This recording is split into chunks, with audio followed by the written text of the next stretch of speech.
Breaking news revenue శాఖపై ముఖ్యమంత్రి చంద్రబాబు సమీక్ష నిర్వహించారు. అధికారులకు పలు సూచనలు చేశారు. 22A ఫ్రీ హోల్డ్ లో ఉంచిన అసైన్ భూములు రీసర్వేపై ముఖ్యమంత్రి రివ్యూ చేశారు. భూ సమస్యల పరిష్కారం వేగవంతం చేయాలని సూచించారు. గత ఏడాది జూన్ 15 నుంచి ఇప్పటి వరకు 5 లక్షలకు పైగా అర్జీలు వచ్చినట్టు, అందులో 4,50,000కు పైగా అర్జీలు పరిష్కారం కాగా మరో 73,000 పెండింగ్ లో ఉన్నట్టు చంద్రబాబు స్పష్టం చేశారు. ప్రజల్లో అసంతృప్తి కలగకుండా సామరస్యంగా రెవెన్యూ గ్రీవెన్స్లను పరిష్కరించాలని ముఖ్యమంత్రి చెప్పారు. అలాగే 6,993 గ్రామాలలో రీసర్వే పూర్తి అయిందని, వాటి వివరాలను వెబ్ ల్యాండ్ 2.0లో నమోదైనట్టు చంద్రబాబు వెల్లడించారు.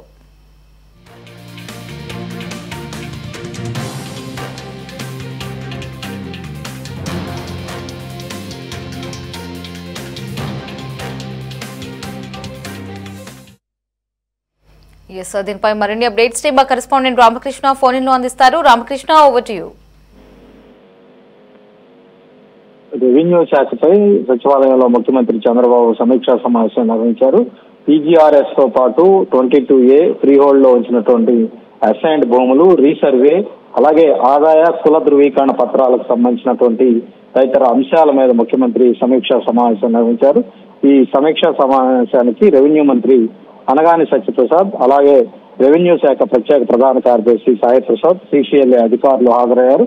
గత ఏడాది జూన్ 15 నుంచి ఈ ఏడాది డిసెంబర్ 1 వరకు ఇచ్చినటువంటి గ్రీవెన్స్లు దాదాపుగా 5,28,217.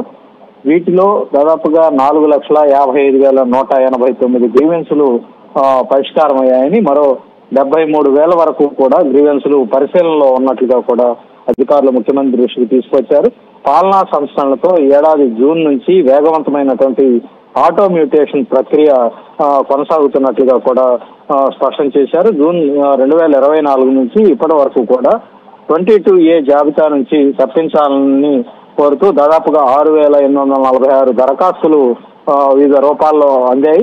దానికి సంబంధించి ఎక్స్ సర్వీస్ మెన్, రాజకీయ బాధితులు, అలాగే స్వాతంత్ర సమరయోధులు, 54 కంటే ముందు అసైన్డ్ భూములు కలిగినటువంటి వాళ్ళ భూములు ఏవైతే ఉన్నాయో వాటిని 22A నుంచి తొలగించాలని కూడా నిర్ణయించడం జరిగింది.